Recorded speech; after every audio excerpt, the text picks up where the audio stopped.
देखिए, इस वीडियो में हम बात करते हैं आध्यात्मिक पर्यटन की। आध्यात्मिक पर्यटन क्या है, किस तरीके से होता है, क्या इसका देश को फ़ायदा होने वाला है, वो सारी चीज़ें हम देख लेते हैं। विश्व में भारत की सांस्कृतिक और आध्यात्मिक पहचान रही है। भारत में कई धर्म, भाषाएं और परंपराओं के साथ समृद्ध सांस्कृतिक विविधता के साथ जाना जाता है। यह विविधता ही उन नए पर्यटनों को विशेष रूप से आकर्षित करती है, जो नई संस्कृति को जानना और समझना चाहते हैं। मंदिर और तीर्थ हैं वो अध्यात्म और संस्कृति के केंद्र होने के अलावा एक सघन अर्थतंत्र का गढ़ बनकर के समाज को समग्रता में लाभान्वित करते हैं। ठीक है।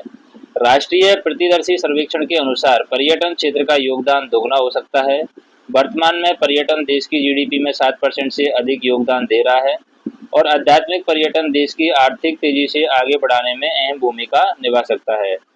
अब आध्यात्मिक पर्यटन का महत्व क्या है, जैसे कि फल फूल प्रसाद, मूर्ति चित्र, श्रृंगार, पोशाक, खिलौने, कंठी माला, पूजा सामग्री इत्यादि से बहुत सी वस्तुएं न सिर्फ मंदिर और तीर्थ क्षेत्र में फूट करके व्यापारियों को जीविका प्रदान करती है, बल्कि घंटे, दीपक, मूर्ति आदि वस्तुएं दूर दराज के उद्योगों को भी यहाँ पर पोषित कर रही है।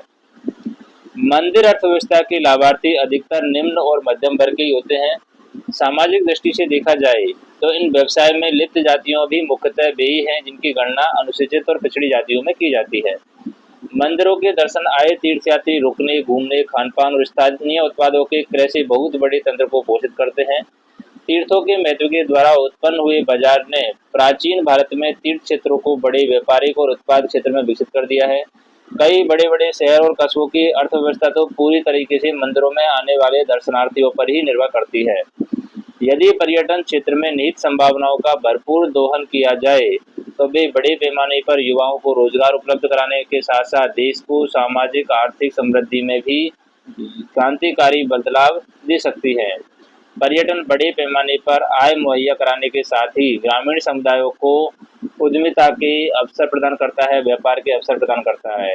ये होटल और ट्रेवल एजेंसियों में प्रत्यक्ष रोजगार देने के अलावा परिवहन, रिटेल, फूड, बेवरेज और हस्तकला में नौकरियां प्रदान करने में भी ये योगदान करता है। कम लोकप्रिय क्षेत्रों में पर्यटनों को आकर्षित करके इन इलाकों में पूंजी का प्रवाह बढ़ाने के साथ साथ नौकरियों में मौके पैदा किए जा सकते हैं। इनमें ग्रामीण समुदाय और युवाओं के जीवन स्तर में भी सकारात्मक बदलाव आ सकता है। देश में आर्थिक गतिविधियां बढ़ने से ढांचागत सुविधाएं, शिक्षा और स्वास्थ्य को बढ़ावा मिलता है और लोगों के जीवन स्तर बेहतर बनाने में मदद मिलती है। भारत की परंपरा में अतिथिगत को भगवान की तरह देखा जाता है। यहाँ पर्यटनों को मित्रतापूर्ण वातावरण मिलता है जो उनकी यात्रा को यादगार बनाता है। परंतु पर्यटन के क्षेत्र में काफ़ी चुनौतियाँ हैं और उनके लिए सुझाव भी दिए गए हैं। भारत में सतत पर्यटन के तौर तरीकों को बढ़ावा देने की जरूरत है। इससे पर्यावरण और स्थानीय समुदायों पर पड़ने वाले नकारात्मक प्रभावों को न्यूनतम किया जा सकता है। भारत को एयरपोर्ट, सड़कों और सार्वजनिक परिवहन सहित ढांचागत सुविधाओं को और बेहतर बनाने की जरूरत है। इससे पर्यटन के लिए देश के अंदर यात्रा करना आसान होगा। भारत को सुरक्षा संबंधी चिंताओं का समाधान करने के साथ साथ अंतर्राष्ट्रीय पर्यटन को आश्वस्त करना होगा कि भारत यात्रा के लिए सुरक्षित है। पर्यटन क्षेत्र की नई ऊंचाइयों पर ले जाने के लिए बुनियादी ढांचे के विकास, केंद्र और राज्य सरकारों के बीच सहयोग और मानव पूंजी में सतत निवेश की जरूरत है। स्थानीय प्रशासनिक इकाइयों को पर्यटन क्लस्टर बनाने पर फोकस करना होगा। पर्यटन क्लस्टर ऐसा हो जो यात्री को दूसरे पर्यटन स्थल की यात्रा करने के लिए प्रेरित करे। ग्रामीण कनेक्टिविटी और देश के दूर दराज के इलाकों में परिवहन सुविधाओं को और बेहतर बनाने की जरूरत है।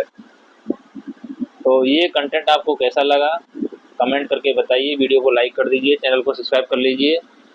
धन्यवाद।